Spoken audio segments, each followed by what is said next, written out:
ఎప్పుడు ఒకేలాంటి hands designs కాకుండా ఒకసారి అయితే ట్రై చేయండి. చాలా ఈజీగా అయితే ఉంటుంది, తొందరగా కూడా స్టిచ్చింగ్ అయితే చేయొచ్చు. సో చూస్తున్నారు కదా ఎల్బో హ్యాండ్స్ అనేది చాలా బాగుందండి. సో కటింగ్ లోకి అయితే వెళ్ళిపోదాము. ఇప్పుడు వచ్చేసి వీళ్ళ హ్యాండ్ ఇప్పుడు వచ్చేసి ఒరిజినల్ గా 7 ఇంచులు, ఒక 1 ఇంచ్ అనేది కుట్ల కోసం కలుపుకొని 8 ఇంచులు అనేది ఇక్కడ మార్కింగ్ అనేది చేస్తున్నాను. ఇది మనం ఫఫ్ ఎట్టు కుడతాం అనమాట. అంటే ఫఫ్ మామూలు ఫఫ్ అయితే ఒక 2.5 ఇంచులు అలా తీసుకుంటే సరిపోతుంది. బట్ ఏంటంటే మనకి ఇది డిజైనర్ ఫఫ్ కాబట్టి మనకు ఇది వచ్చేసి ఒక 5 ఇంచులు కన్ఫామ్ గా 5 ఇంచులు ఎక్కువ ఉండేలాగా చూసుకోవాలి. సో ఒక 5 ఇంచుల దగ్గర అయితే ఇక్కడ మార్కింగ్ అయితే చేసేసాను. ఇప్పుడు వచ్చేసి మనకు మొత్తం ఎంత, నేను మామూలుగా 8 ఇంచులు తీసుకున్నాను కదా, 8 ఇంచులలో 2.5 అనేది సంక డౌన్ కోసం అయితే తీస్తున్నా. వీళ్ళు సన్న ఉన్నారు కాబట్టి 2.5 ఇంచులని సంక డౌన్ అయితే తీసాను. సో ఈ విధంగా సంక డౌన్ అనేది తీసేసిన తర్వాత హ్యాండ్ లూజు, చెస్ట్, సంక మొత్తం అయితే ఒకసారి కొలుచుకోవాలన్నమాట. సో ఇక్కడ వచ్చేసి నేను హ్యాండ్ లూజ్ వచ్చేసి ఇది ఎల్బో హ్యాండ్ కదా, కొంచెం కింద సన్న ఉండదు కాబట్టి హ్యాండ్ కు, సో అక్కడ వచ్చేసి నేను 4.5 తీసుకున్నాను. ఇక్కడ సంక దగ్గర వచ్చేసి 6 ఇంచులు అయితే తీసుకున్నాను. ఇప్పుడు సంక రౌండ్ అనేది తీసుకోవాలి. ఈ విధంగా సంక షేప్ అనేది తీసేసుకోవాలి. సంక రౌండ్ అనమాట, ఇది సంక దింపు. సో ఈ విధంగా తీసేసుకున్న తర్వాత ఇప్పుడు ఈ 5 ఇంచుల దగ్గర మార్క్ చేసుకున్నాం కదా, ఈ 5 ఇంచులు ఇట్లా కలిపేసుకోవాలన్నమాట. ఈ వీడియోలో చూపించిన విధంగా ఇట్లా కలిపేసుకోవాలి. ఇది వచ్చేసి మనం ఒరిజినల్ పొడవు అనమాట, 8 ఇంచుల పొడవు మనం తీసుకున్నాం కదా, అక్కడ దాకా అడ్డగీత అనేది అక్కడ దాకా అయితే మార్క్ చేశాను. అక్కడ మనం టక్స్ అనేది పెట్టుకోవాలన్నమాట. 8 ఇంచుల దగ్గర మార్కింగ్ చేసుకున్నాం కదా, అక్కడ టక్స్ అనేది పెట్టుకోవాలి. ఆ టక్స్ పెట్టుకున్న కాడ నుంచి మనము కుచ్చు అనేది పెట్టుకుంటాం అనమాట. ఇప్పుడు మార్కింగ్ చేసిన దాని ప్రకారంగా కటింగ్ అయితే చేసుకోవాలి. సో మీ కటింగ్ చేసిన తర్వాత టక్స్లు ఎక్కడెక్కడ పెట్టుకోవాలి, మెయిన్ గా మనం డిజైన్ చేసే దానికి ఖచ్చితంగా టక్స్లు అనేవి మెయిన్ ఇంపార్టెంట్ అండి. సో ఇప్పుడు చూడండి నేను టక్స్లు పెడుతున్నాను. ఇది వచ్చేసి ఫస్ట్ ఫోల్డింగ్ దగ్గర టక్స్ కంపల్సరీగా ఉండాలి.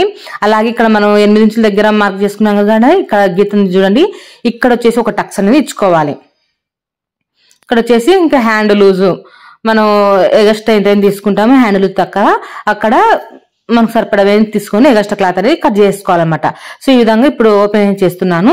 సంకలోత్ అనేది ఇప్పుడు తీయొద్దండి, మనం ఫఫ్ పెట్టిన తర్వాత బ్లౌజ్ అంతా కుట్టేటప్పుడు తీసుకుంటే సరిపోతుంది. సంకలోత్ అయితే ఎక్కువ ఏం రాదు, కొద్దిగా ఒక పావు ఇంచెస్ సంకలోత్ తీసేసుకుంటే సరిపోతుంది. సో ఇప్పుడు వచ్చేసి నేను లైనింగ్ ఒరిజినల్ పీస్ 2 అయితే జాయింటింగ్ అయితే చేసేసాను. ఇప్పుడు చూడండి ఇక్కడ మనకు హ్యాండ్ కింద ఉంటది కదా, హ్యాండ్ కింద సెంటర్ కి ఒక టక్స్ అనేది ఇచ్చుకోండి. ఈ విధంగా ఇట్లా ఒక టక్స్ అనేది ఇచ్చుకోవాలి. అలాగే మనం ఆల్రెడీ ఇక్కడ చూసారు కదా, ఇక్కడ టక్స్ అనేది ఇచ్చుకున్నాము. తర్వాత ఇక్కడ వచ్చేసి మనకు లైనింగ్ కట్ చేసుకున్నప్పుడే టక్స్ పెట్టుకొని చూడండి, ఆ టక్స్ దగ్గర మళ్ళీ ఒకసారి టక్స్ అయితే ఇచ్చుకోండి. ఎందుకంటే ఇక్కడ మనం బ్లౌజ్ పీస్ జాయింటింగ్ చేసాం కదా, అందుకోసం వచ్చేసి ఇక్కడ టక్స్ అనేది ఇచ్చుకోండి.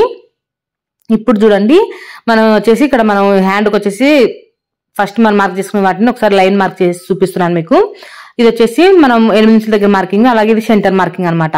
ఈ సెంటర్ మార్కింగ్ దగ్గర మనం ఇప్పుడు వచ్చేసి ఎలాస్టిక్ పెడుతున్నాం అనమాట. ఎలాస్టిక్ ఎలా తీసుకోవాలి అంటే ఇప్పుడు మనం ఫస్ట్ ఆఫ్ ఆల్ మీకు ఇక్కడ కుచ్చు పెట్టిన తర్వాత చూపిస్తాను.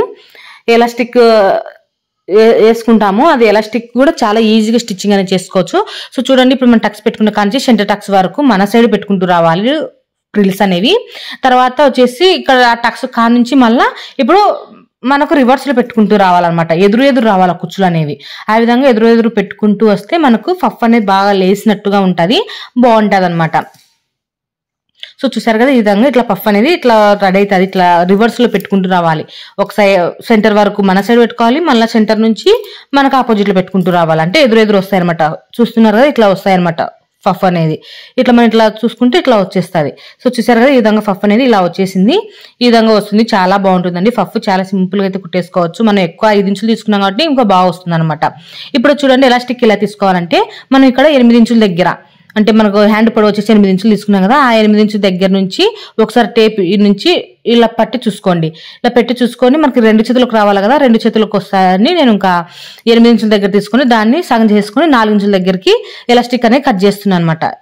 ఈ విధంగా ఎలాస్టిక్ అనేది ఇలా తీసేసుకొని, ఎలాస్టిక్ చాలా తక్కువ రేట్ అండి, మనకు చాలా తక్కువ రేట్లో దొరుకుతుంది. 20 రూపాయలకు చాలా ఎక్కువనే వచ్చింది. నేను అయితే చూడలేదు ఎంత అనేది, చాలా ఎక్కువనే ఉందండి. మా హస్బెండ్ అయితే తెచ్చాడనమాట. సో చాలా ఎక్కువ వస్తుంది, 20 రూపాయలకే చాలా ఎక్కువ వచ్చింది నా దగ్గరికి ఎలాస్టిక్ అనేది.